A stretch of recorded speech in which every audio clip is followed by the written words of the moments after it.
যে মিয়া জনগোষ্ঠীৰটো এটা মিউজিয়াম লাগে সন্মানীয় মিয়া শব্দটো সন্মানীয় শব্দ মান্যবৰ মানে ভাগ্যৰ কথা মোক কোনোবাই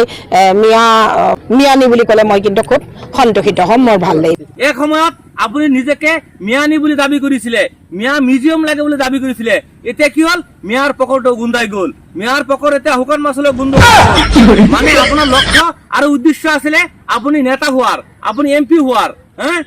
আপুনি এমপি হ'ব নোৱাৰিলে আপুনি নিৰ্বাচনী বৈতৰণি পাৰ কৰিবলৈ মিয়ালৈ ইমান দৰদ দেখাইছিলে যেতিয়া আপুনি নগাঁও লোকসভা নিৰ্বাচনৰ পৰা আপুনি বৰ বেয়াকৈ মুখ থেকে চাকালে পৰাজয় বৰণ কৰিলে মিয়াক গালি দিয়া আৰম্ভ কৰিলে মানে আপোনাৰ নতুনকৈ ৰাজ্যসভাৰ সাংসদ হোৱাৰ মন আছে সেইকাৰণে আপুনি মিয়াক ইমান গালি দি আছে যোৱা দুমাহলৈকে মিয়া সব ভাৰতীয় আছিলে সব মিয়া ভাৰতীয় আছিলে মিয়াৰ আমাৰ তেজে একে আছিলে মিয়াৰ চোতালত গৈছিলে মিয়াৰ পাকঘৰত গৈছিলে